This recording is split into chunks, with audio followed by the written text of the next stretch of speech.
Hello, Shri Swami Samarth. स्वामींचे साक्षी या YouTube चॅनलमध्ये तुमचं खूप खूप मनापासून स्वागत आहे. कॉर्पोरेट लाईफ मध्ये टिकण्यासाठी आणि ग्रो करण्यासाठीच्या टिप्स आणि ट्रिक्स आपण या युट्यूब चॅनलवरती बघत असतो. जर तुम्हाला या विषयांमध्ये इंटरेस्ट असेल तर नक्की माझ्या चॅनलला सबस्क्राईब करा आणि त्यापुढचं बेल आयकॉन क्लिक करायला विसरू नका. आजचा विषय आहे की तुम्हाला येणाऱ्या शंका हे ज्या त्यावेळी क्लिअर करा. म्हणजे काय, जेव्हा तुमची सिनियर सोबत, मॅनेजर सोबत, मॅनेजमेंट सोबत, कुणाही सोबत कॉर्पोरेट मध्ये जर मीटिंग चालू आहे आणि तुम्हाला त्या मीटिंग मध्ये काही डाऊट्स आले, तर ते डाऊट्स तुम्ही ज्या त्यावेळी विचारून आणि ज्यानं त्या गोष्टी एक्सप्लेन केल्यात त्यालाच ते डाऊट्स विचारून मीटिंग मध्येच क्लिअर करून घ्या. त्यासाठी मीटिंग मधला शेवटची 10 मिनिटं ही आपल्याला क्वेश्चन आन्सरिंग साठी असतात. तर त्यामध्ये तुम्हाला येणाऱ्या सगळ्या शंकांचं निरसन करून घ्या. हे म्हणण्यामागचं कारण मी तुम्हाला सांगते. साध्यातली साधी शंका पण तुम्हाला पुढे काम करताना तुमचा अडथळा बनू शकते. सो त्यामुळे तुम्ही असा विचार करू नका की माझ्या सोबत आपण मीटिंग करत आहे, मीटिंग झाली की आपण येणाऱ्या सगळ्या शंका त्यांना विचारू. कदाचित तुम्ही ऐकताय तेवढंही ते लोक ऐकत नसतील आणि नंतर जेव्हा तुम्ही त्यांना विचारता, अरे मला ही गोष्ट समजलेली नाहीये, मीटिंग मध्ये तू पण होतास तर तू मला ही गोष्ट सांगशील का? आणि त्यांना जर म्हणाला, अरे मीच मीटिंग चालू ठेवून दुसरीकडे कुठेतरी गेलो होतो किंवा मी 5 मिनिटासाठी इकडे गेलो होतो, तिकडे गेलो होतो, आणि ती शंका तुमची जशीच्या तशी राहते. आणि जेव्हा त्याच विषयी तुम्हाला अडचणी येतात ना, तेव्हा मनामध्ये गिल्ट येतो, अरे त्याच वेळेस विचारलं असतं तर बरं झालं असतं, आता मला हे काम माझं अडलं नसतं, आता मला ही शंका आली नसती. आणि डोक्यामध्ये सतत त्याच शंकेविषयीची बुणबुण लागून राहिली नसती.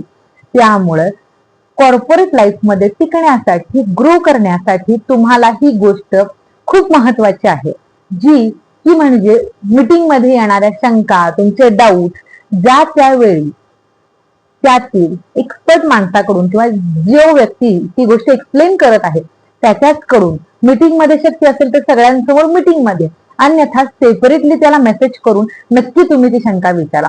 भलेही ती शंका एकदम साधी, सिंपल, अरे एवढं पण कळत नाही का अशी जरी असली तरीही माझी अशी सगळ्यांना विनंती आहे की तुम्ही येणाऱ्या सगळ्या शंका डोक्यामधून क्लिअर करून टाका, जेणेकरून तुमची ही कॉर्पोरेट लाईफ मध्ये टिकण्यासाठी, ग्रो करण्यासाठीची वाटचाल खूप छान पद्धतीने पुढे जाऊन चालत राहील.